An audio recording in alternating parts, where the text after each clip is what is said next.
What's up, everybody? Aaron Nagler here for Cheesehead TV, coming to you live with your first 2019 Packers training camp live chat. Apologies for the late arrival, but hey, we're here, we're live, we're across from Lambeau Field. Packers training camp set to kick off tomorrow morning at 10:15 Central Time. I can't thank you guys enough. 62 people hanging around the YouTube chat, just chatting it up and talking whatever they want to talk about Packers-wise. Obviously, a lot to talk about. The big headline of the day, clearly the Packers held their shareholders meeting. We'll get to that in a little bit. But the big headline out of today is the Packers cutting defensive lineman Mike Daniels. He had 1 year remaining on his deal. They saved roughly $8 million. Obviously, a bit of a surprise. I think lots of people thought this might be an outside possibility.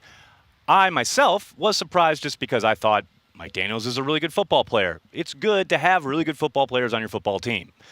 But Brian Gutekunst, talking to the media a little while ago, indicated that they are very comfortable with their depth, clearly re-signing Dean Lowry. That news announced yesterday, coupled with the ascension of guys like Tyler Lancaster, an undrafted lineman that really came on last year, made them comfortable making this move. And the number one question I've gotten on Twitter throughout the day has been, why didn't they make this move before? There are a couple thoughts there. Obviously, if you remember, Daniels was held out of practice throughout the offseason, still recovering from the ankle injury that he suffered in Seattle late last season. So you have to think he's still dealing with that. If they cut him, there's no doubt, well, not no doubt, but there's little doubt that he would probably file some kind of grievance. Typically they have to reach an agreement with the player to release them while injured. Now, there's a chance that he might not know of any of this because the Packers apparently were in talks with several different teams about a potential trade. Gutekunst indicated that that's been going back for several months, although those trade talks apparently fell apart in these last few weeks. I don't doubt after that's out there for a while in league circles, people start to talk, teams start to realize, wait a second, if they're talking to you and they're talking to you, there's a good chance they're just going to release this guy. And so you have to think GM started to pull back at that point. But Mike Daniels, a hell of a Packer, hell of a friend to Cheesehead TV, always quick to come on whenever we called back in the day on Packer Transplants. I can't give him anything but immense respect, great shout-out, a great Packer, a guy who was a terror on the field and obviously played well above his fourth-round selection place. I'm sad to see him go, but I somewhat understand. Clearly, you have to think the timing of this move would indicate they feel not only good about their depth, but that they want to move sooner rather than later to lock up Kenny Clark long term. Yes, they have 2 years of control now that he has 1 year left on his deal, and they have that fifth-year option in place. But undoubtedly, the more he plays and the more you see him on the field, you have to think his price tag's only going to get up and going to go up. And hey, you get a little extra cap space to play with. That should help in regards to trying to get Kenny Clark locked up long term. Lots of people joining in the chat. I can't thank you guys enough for sticking around. Nags was front row at the press conferences. Yeah, just because I like to be up front. Everyone else tries to play cool and hang back, but hey. And I'm someone who has suffered through many press conferences not being able to hear what the reporters are asking, so I like to sit right in front so you can hear everything I'm saying. Everybody else in the media wants to be too cool for school. Yeah, Juju, I'm going to ban you, by the way, for throwing around fake trades in the chat. So I hope you enjoy this chat because it's the last one you're ever going to have at Cheesehead TV. Thanks. Stand-up character, best of luck to Mike. Yep. Any rumors about who we could get? Andy, I don't think they're going to look at anybody outside of probably something lower end on the roster. Maybe a tight end, but I don't think there's anybody big name that they're going to bring in here this late in the day. Now, that could change. Who knows? Maybe someone calls tonight after they see the Daniels news and says, could you use so-and-so? You never know. Or maybe there's somebody on the street that they feel a little bit better about today than they did yesterday. Who knows? But I would be absolutely shocked if it was some kind of big-time move. Rather, I would believe that it would be something lower down the depth chart, bring in a kind of camp body, so to speak. Well, I know that is not the Ticket King office over my shoulder. That would be, I believe it's in that direction. But you really should check out Ticket King. If you would like to watch the Green Bay Packers take on one of their dreaded foes on this field, the field of Lambeau, you should check out Ticket King. They've been around since 1992. They have all your ticket needs taken care of. Preseason games, postseason games, regular season games, both home and away. Ticket King. Check them out for all your Packers tickets needs. Let's see. Any idea who our number 2 receiver will be? Jeff, I think ultimately it will be MVS down the stretch. I think you'll see a lot of MVS, Geronimo Allison, EQ, Jake Kumaro. You're going to see those guys battling it out throughout camp. Jamal Moore will be heard from. Clearly Trevor Davis is in the mix. Ultimately, though, long term, I think MVS is your guy, especially if you're talking opposite Devontae Adams on the perimeter. Now, look, they step on that field tomorrow, right? And who knows what happens when, they take the field, maybe EQ surprises everybody and just kind of runs away with it. Yeah, I don't anticipate that happening, but stranger things have happened. So sitting here right before any of the action, give me MVS to be the number 2 opposite Devontae Adams. Do the next live show from the Ticket King office. I don't think that's going to happen. 7 of 11 new starters on defense. Should year 2 of Pettine's defense still be considered year 1 given all the personnel changes? Duke, no. No. There are no excuses. It is not year 1. These guys are all professionals. And a lot of those guys you're talking about have played on other teams for 4 years. Adrian Amos, Preston Smith, Zadarius Smith. These are not rookies. These are not guys getting acclimated to playing in the NFL. These are guys who should be hitting the ground running regardless of the scheme and should contribute immediately. And they're going to be expected to, especially when you look at the price tag that accompanies their arrival. So I understand what you're saying. But no, there are a lot of new pieces, but those pieces are here because Mike Pettin needed them to be. And he was kind of fighting with one arm tied behind his back last year. Absolutely, that squad needs to step up and carry its weight and maybe even lead the team, especially early on in the season when you have to think the offense is still going to be finding its way. The Packers talk about getting a running game. Do we have depth for this? Yeah, absolutely. I mean, depth. I mean, the Rams last year had one of the best, if not the best, back in the business. And then he got hurt, and they picked a guy up off the street, and he was actually kind of better, and they went to the Super Bowl. People thinking you need tons of backs in today's NFL always kind of blow my mind. Aaron Jones is hella talented. Jamal Williams is more than competent, and who knows what we got in this Williams kid out of Notre Dame. Yes, they have the talent necessary to run the ball. Again, when can we catch you tomorrow? Fran, you can catch us right here in the same channel on the YouTube, the Facebook. We'll be on Twitter tomorrow. We're not today. We don't have a set time yet just because it'll be after practice and after availabilities. I will come right over here ASAP, and we'll have a live chat. We'll get into a rhythm as the training camp continues, but you can expect it mid-afternoon pretty much every day. Just make sure you're following, obviously, everything on Twitter, all of our social. I'll try to tweet out as many links as I can, but it'll be after practice in the afternoon pretty much every time there's a practice. Did you guys finally get your credentials? No, and I love it. I'm in the press conference, and the number 1 question on my Twitter is, did you get credentials? Not through Cheesehead TV. I got credentials through iHeartRadio because I will be on their airwaves all season long, including a brand new post-game show that I hope you all check out. If you're not in the Wisconsin area, don't worry. You can download the iHeartRadio app, and you can hear me anywhere in the world after every game. Essentially, it's gut reactions. Anybody who's read Cheesehead TV for a while I've been doing it, you can find gut reactions after every game. This radio program will be basically gut reactions on the radio. So I hope you guys will join me. And it will be very interactive, so please follow along. Is Alan Hearns worth reaching out to? If I had a no camera, I'd hit it. No. Oh, is that the no camera? Okay, so Corey, I'm going to go there. You ready? No. Hello from Buenos Aires. What's up, Buenos Aires? What's up, Walt?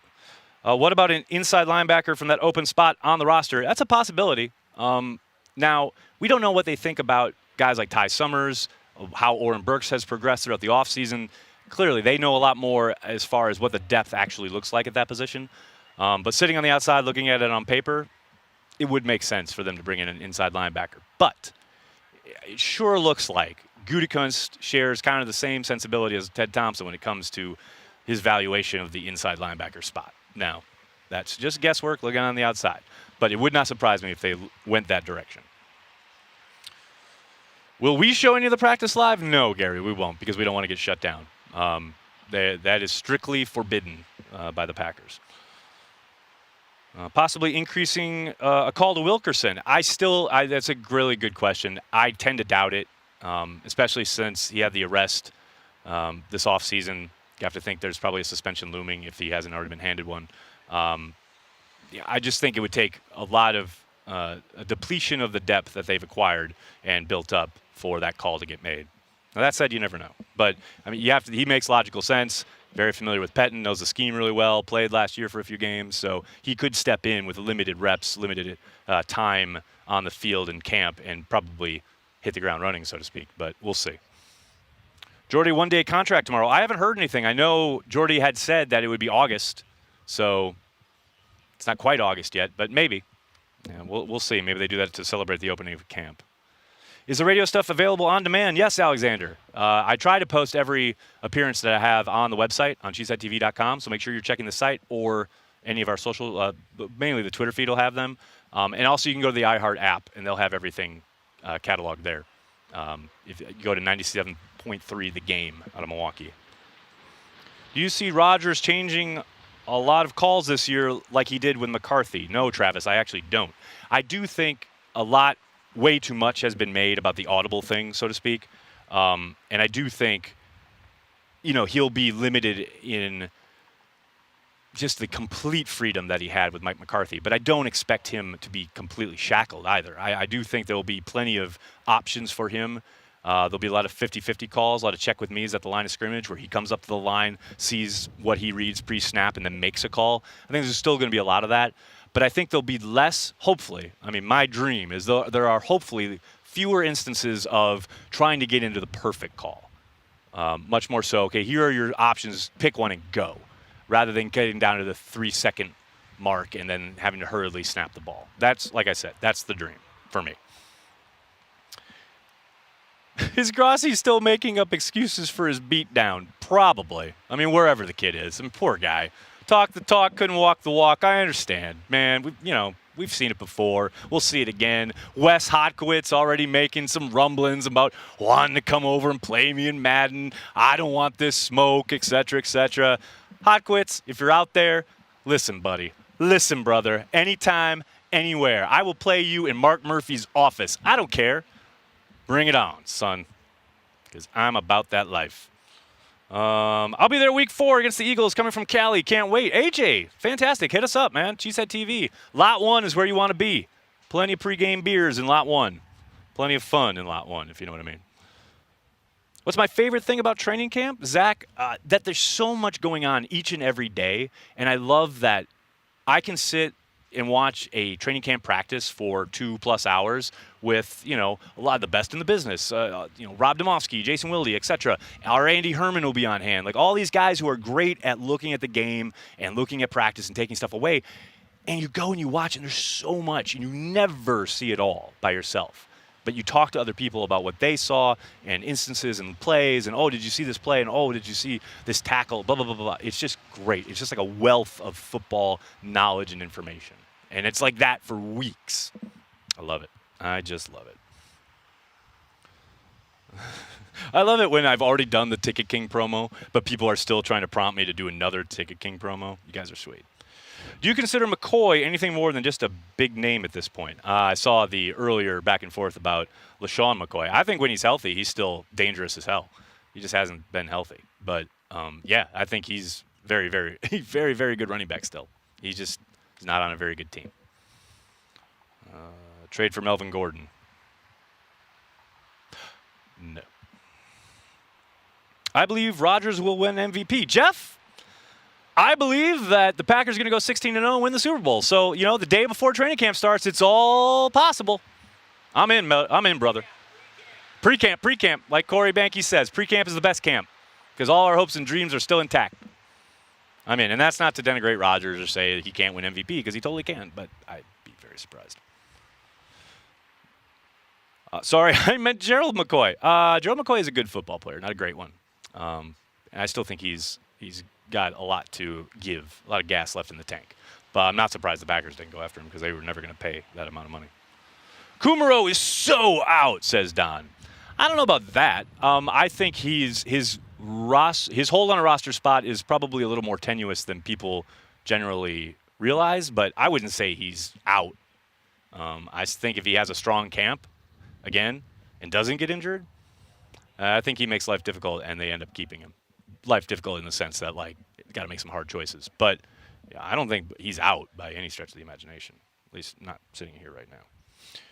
Who will be the Packers' second quarterback? Eddie, stay tuned. I mean, conventional wisdom would tell you that it would be DeShone Kizer, but, what have we seen from DeShone Kizer to give us any shape, form of hope? Tim Boyle could come in and light it up. Hell, Manny Wilkins could come in and light it up. Who knows? But, the safe money says it's DeShone Kizer. But Boyle could make a move, especially if he plays well early. That's the trick, and that's the key. Because you only get so many reps as a number 3 and a number 4 QB. The number 2 quarterback barely gets like a handful of reps. That number 3 QB gets like 1 or 2. So in each drill. So you've got to make the team work. I mean, you've got to make the most of every single rep. And if Boyle does that, he's got a shot. Now, maybe they give him some more reps. Maybe they split those reps up because they want some competition there. And that's a possibility. And if that's the case, Boyle has to clearly, decisively outplay him. And the number one thing he can do to do that is cut down on the interceptions and cut down on the errant throws, because those were pretty killer last summer. All right, I'm going to take 1 or 2 more. Draft a quarterback in round 1 next year like the Giants did. Boomer, I think that's a pretty good chance, actually. We'll see. It's so far away, and there's so much to go through as far as who will be available, where the Packers will be picking, etc. But you got to think it'll be on their radar, no question. Mason Foster, Ryan, I'd be very surprised if for no other reason that I know he and Devontae Adams have beef. But obviously that's not why you make a roster decision. But again, it's about, off-ball linebacker. I don't see Gutekunst spending free agent capital on it. Maybe, but I doubt it. Let's see what else we got here. One more, people. What do we do with the money saved by cutting Mike Daniels? Christopher, I would tend to think they will most likely use it to extend Kenny Clark. He is an ascending player. To my eyes, anybody who's watched me for any length of time knows I think the kid's already a stud. He has still unlimited potential. You lock him up before he gets too deep into this season, and he's really killing it. He's got like 10 sacks by the middle of October, and you're like, holy cow, we're going to have to pay this kid Aaron Donald money. Now, I don't think that'll happen, but that's what you want to guard against. Like, you want to make a prudent investment, a smart investment in a young, ascending player. He's still super young, and set to be a dominant player in this league for a very long time. Lock him up. All right, everybody, I'm going to jump. Thanks so much, everybody. Thanks so much for joining me on the eve of training camp here in Green Bay. Cheesehead TV coming to you live for your Packers Daily Chat. I can't thank you guys enough. If you like what we do, and if you love being hung out to dry for a half hour while you wait for me to chat, please visit everything we do at cheeseheadtv.com, Facebook, subscribe, share, subscribe to the YouTube channel. Tell your friends about it. And hey, if you're so inclined and you want to support what we do, please visit our Patreon. We've instituted a bunch of new tiers. You can support not only Cheesehead TV, but the production of Packer Transplants, which is coming back as soon as training camp is over. It's a very exciting time here at Cheesehead TV. We're ready to launch. We're ready to kick some butt. Thanks a lot, everybody. What? Oh, God. Now Banky's talking about doing transplants from here before we leave, which I'm sure the head of production at LiveX is really thrilled to hear. Thanks a lot, everybody. I'm going to see you all tomorrow, all throughout the day, on all the socials, all the channels, all the Cheesehead TVs. Thanks a lot, everybody. Have a good night.